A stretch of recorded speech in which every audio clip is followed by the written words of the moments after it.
Hi, it's Jansen from VMO. Welcome back to the VMO YouTube channel.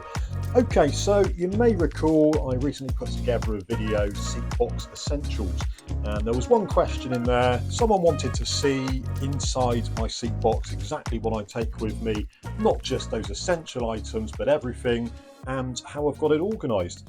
So here is my seat box, one of two seat boxes, and let's start by taking a look at the outside of the box.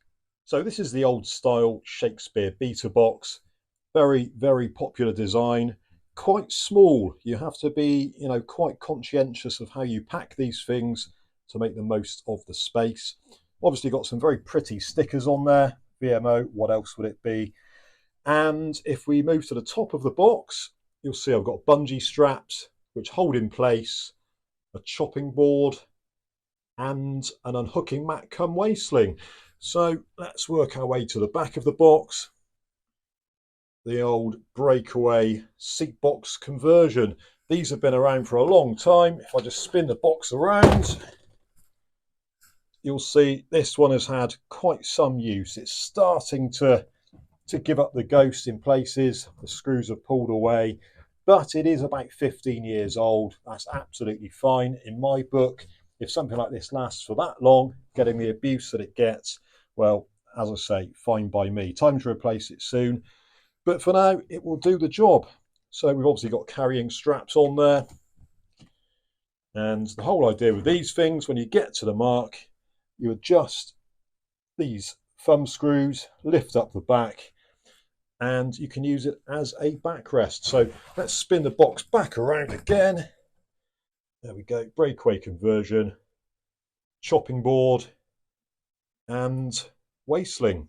So the other nice thing about these bungee straps, if you want to take some extra clothing with you, or perhaps a flat style cool bag, sits on there quite nicely underneath these bungees. I've also got on my other seat box these spooligan anchors, which anchor the bungee across the box like this. This is an older box, and I've only got the one set of anchors, like I say, on the other box. This does the job. The anchors do an even better job, but this is fine for now. So let's get into the box. I'll tell you what else as well. You might have noticed little GoPro camera adapter there. Not very often I use that, but it can be useful. So I've left it on there just in case. Let's get into the box. So the inside of the box. First of all, what I'll show you is the bungee strap that we did have, or we've got there on the top. That will actually come round over the top of the back of the breakaway conversion, and it keeps the lid up. So if you're fishing on a windy day, it's not going to blow over. You can work from your box without any issue. So just inside of the lid, I've got these bungee straps, which have actually drilled holes into the moulding of the box, and the straps snake their way through like that. There I've got a bait knife, filleting knife, a pair of scissors, cedar scissors, and a bait tool, which I've just stuck in that foam. Now that foam serves a good purpose, and actually relieved that from the VMO packing department last weekend, and I'll show you now exactly why I use that. So if you look in the back of my seat box, I've actually got this shallow tray for general accessories, things that I want to keep to hand, the stuff that would otherwise be rattling around in the bottom of the seat box. It's all there. I can see exactly what it is. It's there when I need it. Now, the shallow tray is great, but what happens is, if you pick up your box and it's on a slope, for example, or it's getting chucked around in transit, all of these little bits and pieces, they come falling out into the bottom of your seat box. So the idea of this foam is just to make contact with the surface of this tray to stop all of those little bits and pieces come flying out. So it's twofold. As I say, you can pop your bait tools in there, scissors behind the elastic or into the foam, but the foam will actually press down onto the tray and stop things from coming out. I've looked at various different trays. This has evolved for me over the years. There was a time when I used the breakaway accessory tray.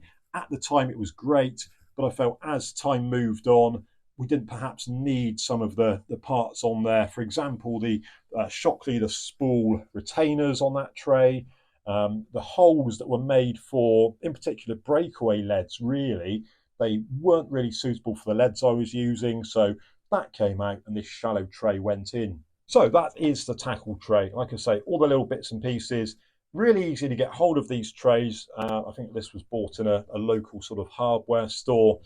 Only a few quid, but does the job absolutely fine. So let's get into the main compartment of the box and see what we've got in there. So the main box space itself, it's really important to make sure you utilise the space on these boxes. They're not the most cavernous thing to put your tackle in. You do need to really think about what you're putting in there, how much space it's taking up. Do you really need it? Is it being stored in the most effective way? As I say, this is something that's evolved for me over the years. Haven't always done things like this, but this is how I do them now. So let's start with that. We've got a bait towel, wouldn't be anywhere without that. That's an essential. And here we go, leads. So here I've got a selection of leads that I'm going to be using on my next trip out. They are contained within a small paint bucket. Now, again, I love these paint buckets. They're great for keeping leads in your box. I've got a few of those with different size leads in. Swap them in and out of the box. Job done. Now, what else have we got in here? I've got one of my reels, two of my reels, and I've got in this little bag a couple of spare spools. So if I'm fishing one rod, that's more than adequate. That is in effect 4 reels, 2 actual reels and 2 spare spools. So that's great. If I'm fishing over rough ground, I might take some more spools with me just to cover tackle losses. And obviously we've got the shock leader there as well, so that will cover that eventuality. Here I've got a casting glove. That can go in there. At the back of the box, I've got what every angler should never be without, a set of scales. They're just stored there at the back. And under the same bracket as the scales, a small tripod for doing self-takes. So if you are lucky enough to catch a fish, you've got it covered. You can take a really good picture of these actually, and you can get some apps on your phone nowadays which pretty much take the picture for you. No messing around with remotes or hitting the button and the countdown going on and you've got to rush back in front of the camera with your fish. So yeah, really good investment, one of those. And then obviously I've got a rig wallet. So I only take with me the rigs that I think I'm going to need on the day. Otherwise things get a bit silly. If you plan for every eventuality, you're going to be carrying a ridiculous amount of rigs with you. So let's just pop this one open. There we go. H for hounds. And I think there's probably some R for rays. If you put too much in these wallets, they really do bulge out and they become quite a pain to actually transport around. It takes up a lot of room in the box, and like I say, you've only got so much space in these boxes, so you want to make the most of it. Well, I think that's just about it. If I pop all of this back in now, you'll see that it all fits in a treat. Pop the reels back in there. The towel that I'd never be without.